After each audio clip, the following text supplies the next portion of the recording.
The Black Cat by Edgar Allan Poe. For the most wild yet most homely narrative which I am about to pen, I neither expect nor solicit belief. Mad indeed would I be to expect it, in a case where my very senses reject their own evidence. Yet mad am I not, and very surely do I not dream. But tomorrow I die, and today I would unburthen my soul. My immediate purpose is to place before the world plainly, succinctly, and without comment, a series of mere household events. In their consequences, these events have terrified, have tortured, have destroyed me. Yet I will not attempt to expound them. To me they have presented little but horror. To many they will seem less terrible than barroques. Hereafter, perhaps, some intellect may be found which will reduce my phantasm to the commonplace, some intellect more calm, more logical, and far less excitable than my own, which will perceive, in the circumstances I detail with awe, nothing more than an ordinary succession of very natural causes and effects. From my infancy I was noted for the docility and humanity of my disposition. My tenderness of heart was even so conspicuous as to make me the jest of my companions. I was especially fond of animals, and was indulged by my parents with a great variety of pets. With these I spent most of my time, and never was so happy as when feeding and caressing them. This peculiarity of character grew with my growth, and in my manhood I derived from it one of my principal sources of pleasure.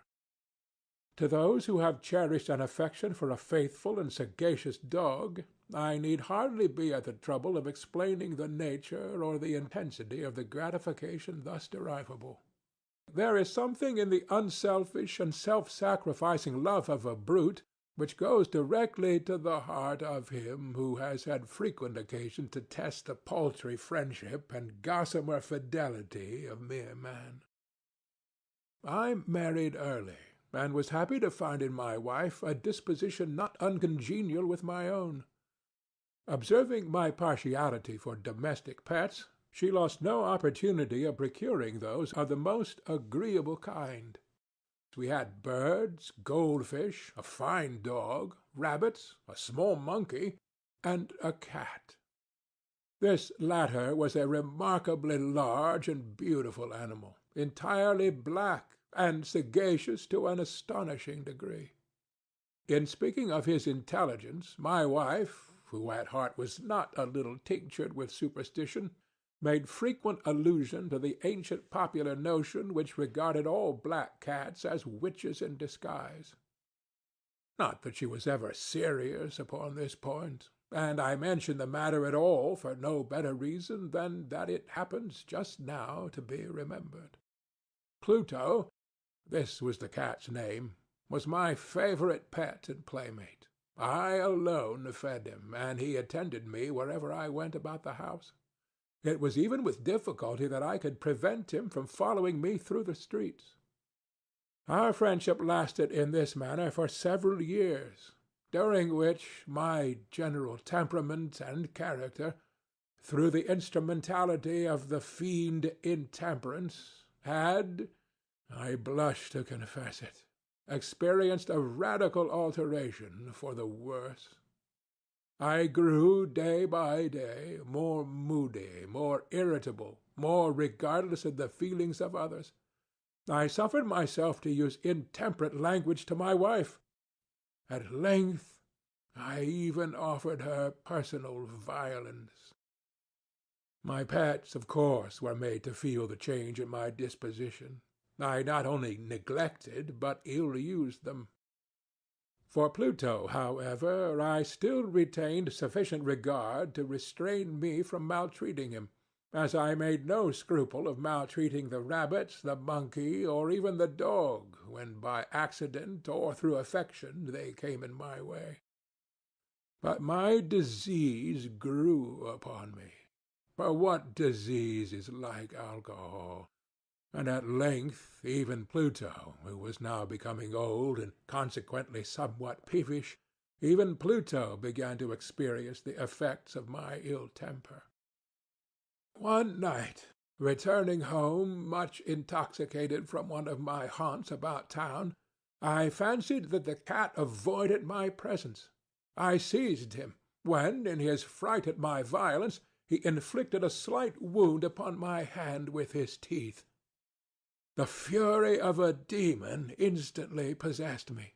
I knew myself no longer. My original soul seemed at once to take its flight from my body, and a more than fiendish malevolence, gin-nurtured, thrilled every fibre of my frame. I took from my waistcoat pocket a penknife, opened it, grasped the poor beast by the throat, and deliberately cut one of his eyes from the socket. I blush, I burn, I shudder, while I pen the damnable atrocity. When reason returned with the morning, when I had slept off the fumes of the night's debauch, I experienced a sentiment half of horror, half of remorse for the crime of which I had been guilty. But it was at best a feeble and equivocal feeling. The soul remained untouched. I again plunged into excess, and soon drowned in wine all memory of the deed. In the meantime the cat slowly recovered. The socket of the lost eye presented, it is true, a frightful appearance, but he no longer appeared to suffer any pain. He went about the house as usual, but, as might be expected, fled in extreme terror at my approach. I had so much of my old heart left as to be at first grieved by this evident dislike on the part of a creature which had once so loved me. But this feeling soon gave place to irritation, and then came, as if to my final and irrevocable overthrow, the spirit of perverseness. Of this spirit philosophy takes no account. Yet I am not more sure that my soul lives than I am that perverseness is one of the primitive impulses of the human heart, one of the indivisible primary faculties or sentiments which give direction to the character of man. Who has not 100 times found himself committing a vile or a silly action for no other reason than because he knows he should not? Have we not a perpetual inclination, in the teeth of our best judgment, to violate that which is law merely because we understand it to be such? This spirit of perverseness, I say, came to my final overthrow. It was this unfathomable longing of the soul to vex itself, to offer violence to its own nature, to do wrong for the wrong's sake only, that urged me to continue, and finally to consummate the injury I had inflicted upon the unoffending brute. One morning, in cold blood, I slipped a noose about its neck and hung it to the limb of a tree. Hung it with the tears streaming from my eyes, and with the bitterest remorse at my heart. Hung it because I knew that it had loved me, and because I felt it had given me no reason of offense. Hung it because I knew that in so doing I was committing a sin, a deadly sin that would so jeopardize my immortal soul as to place it, if such a thing were possible, even beyond the reach of the infinite mercy of the most merciful and most terrible God. On the night of the day on which this cruel deed was done, I was aroused from sleep by the cry of fire. The curtains of my bed were in flames. The whole house was blazing. It was with great difficulty that my wife, a servant, and myself made our escape from the conflagration. The destruction was complete. My entire worldly wealth was swallowed up, and I resigned myself thenceforward to despair. I am above the weakness of seeking to establish a sequence of cause and effect between the disaster and the atrocity. But I am detailing a chain of facts, and wish not to leave even a possible link imperfect. On the day succeeding the fire I visited the ruins. The walls, with one exception, had fallen in. This exception was found in a compartment wall, not very thick, which stood about the middle of the house and against which had rested the head of my bed.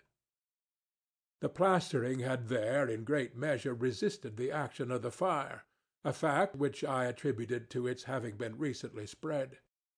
About this wall a dense crowd were collected, and many persons seemed to be examining a particular portion of it with very minute and eager attention. The words strange, singular, and other similar expressions excited my curiosity. I approached and saw, as if graven in bas-relief upon the white surface, the figure of a gigantic cat. The impression was given with an accuracy truly marvellous. There was a rope about the animal's neck. When I first beheld this apparition, for I could scarcely regard it as less, my wonder and my terror were extreme. But at length reflection came to my aid. The cat, I remembered, had been hung in a garden adjacent to the house. Upon the alarm of fire, this garden had been immediately filled by the crowd, by some one of whom the animal must have been cut from the tree and thrown through an open window into my chamber. This had probably been done with the view of arousing me from sleep. The falling of other walls had compressed the victim of my cruelty into the substance of the freshly spread plaster, the lime of which, with the flames and the ammonia from the carcass, had then accomplished the portraiture as I saw it. Although I thus readily accounted to my reason, if not altogether to my conscience, for the startling fact just detailed, it did not the less fail to make a deep impression upon my fancy. For months I could not rid myself of the phantasm of the cat, and during this period there came back into my spirit a half-sentiment that seemed, but was not, remorse. I went so far as to regret the loss of the animal, and to look about me, among the vile haunts which I now habitually frequented, for another pet of the same species and of somewhat similar appearance with which to supply its place.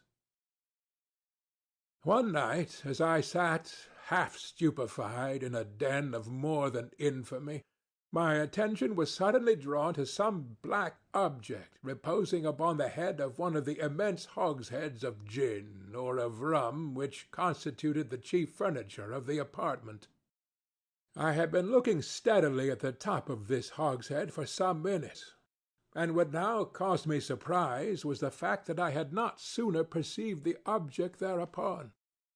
I approached it and touched it with my hand. It was a black cat, a very large one, fully as large as Pluto, and closely resembling him in every respect but one.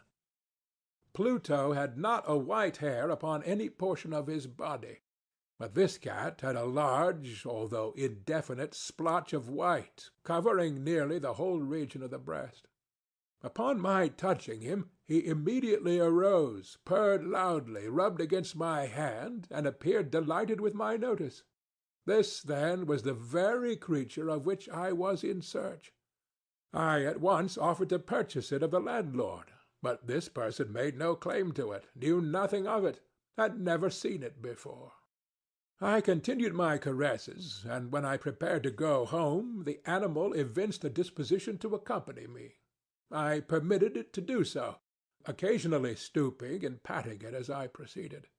When it reached the house, it domesticated itself at once, and became immediately a great favorite with my wife. For my own part, I soon found a dislike to it arising within me. This was just the reverse of what I had anticipated, but I know not how or why it was. its evident fondness for myself rather disgusted and annoyed.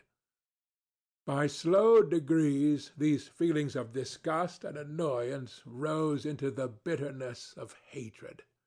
I avoided the creature, a certain sense of shame and the remembrance of my former deed of cruelty preventing me from physically abusing it. I did not, for some weeks, strike or otherwise violently ill-use it. But gradually, very gradually, I came to look upon it with unutterable loathing, and to flee silently from its odious presence, as from the breath of a pestilence. What added, no doubt, to my hatred of the beast was the discovery, on the morning after I brought it home, that, like Pluto, it also had been deprived of one of its eyes. This circumstance, however, only endeared it to my wife, who, as I have already said, possessed in a high degree that humanity of feeling which had once been my distinguishing trait, and the source of many of my simplest and purest pleasures. With my aversion to this cat, however, its partiality for myself seemed to increase. It followed my footsteps with a pertinacity which it would be difficult to make the reader comprehend. Whenever I sat, it would crouch beneath my chair or spring upon my knees, covering me with its loathsome caresses. If I arose to walk, it would get between my feet and thus nearly throw me down, or fastening its long and sharp claws in my dress, clamber in this manner to my breast. At such times, although I longed to destroy it with a blow, I was yet withheld from so doing, partly by a memory of my former crime, but chiefly, let me confess it at once, by absolute dread of the beast. This dread was not exactly a dread of physical evil, and yet I should be at a loss how otherwise to define it. I am almost ashamed to own, yes, even in this felon's cell I am almost ashamed to own, that the terror and horror with which the animal inspired me had been heightened by one of the merest chimeras it would be possible to conceive. My wife had called my attention more than once to the character of the mark of white hair of which I have spoken, and which constituted the sole visible difference between the strange beast and the one I had destroyed. The reader will remember that this mark, although large, had been originally very indefinite, but by slow degrees nearly imperceptible, and which for a long time my reason struggled to reject as fanciful, it had at length assumed a rigorous distinctness of outline. It was now the representation of an object that I shudder to name. And for this, above all, I loathed and dreaded and would have rid myself of the monster had I dared. It was now, I say, the image of a hideous, of a ghastly thing. Of the gallows. Oh, mournful and terrible engine of horror and of crime, of agony and of death! And now was I indeed wretched beyond the wretchedness of mere humanity, and a brute beast, whose fellow I had contemptuously destroyed, a brute beast to work out for me a man, fashioned in the image of the high God, so much of insufferable woe. Alas! Neither by day nor by night knew I the blessing of rest any more. During the former the creature left me no moment alone, and in the latter I started hourly from dreams of unutterable fear to find the hot breath of the thing upon my face, and its vast weight an incarnate nightmare that I had no power to shake off, incumbent eternally upon my heart. Beneath the pressure of torments such as these, the feeble remnant of the good within me succumbed. Evil thoughts became my sole intimates, the darkest and most evil of thoughts. The moodiness of my usual temper increased to hatred of all things and of all mankind, while from the sudden, frequent, and ungovernable outbursts of a fury to which I now blindly abandoned myself, my uncomplaining wife, alas, was the most usual and the most patient of sufferers. One day she accompanied me, upon some household errand, into the cellar of the old building which our poverty compelled us to inhabit. The cat followed me down the deep stairs, and, nearly throwing me headlong, exasperated me to madness. I aimed a blow at the animal, which, of course, would have proved instantly fatal had it descended as I wished, but this blow was arrested by the hand of my wife. Goaded by the interference into a rage more than demoniacal, I withdrew my arm from her grasp and buried the axe in her brain. She fell dead upon the spot, without a groan.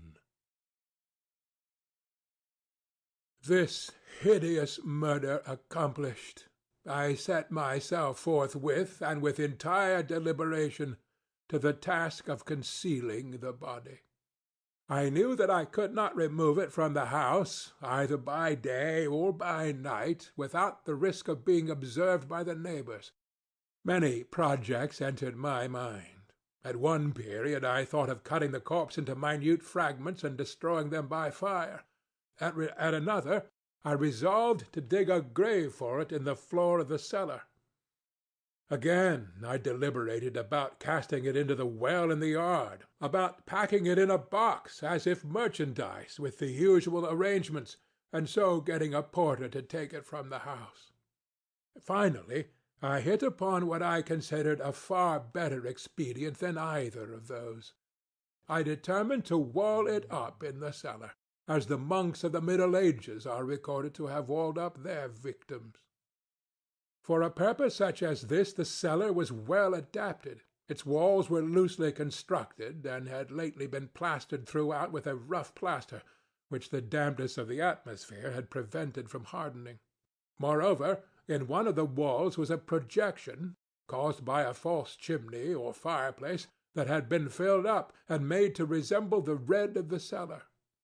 I made no doubt that I could readily displace the bricks at this point, insert the corpse, and wall the whole up as before, so that no eye could detect anything suspicious. And in this calculation I was not deceived. By means of a crowbar I easily dislodged the bricks, and having carefully deposited the body against the inner wall, I propped it in that position, while with little trouble I relaid the whole structure as it originally stood. Having procured mortar, sand, and hair with every possible precaution, I prepared a plaster which could not be distinguished from the old, and with this I very carefully went over the new brickwork. When I had finished, I felt satisfied that all was right. The wall did not present the slightest appearance of having been disturbed. The rubbish on the floor was picked up with the minutest care. I looked around triumphantly, and said to myself, "Here at least, then, my labor has not been in vain."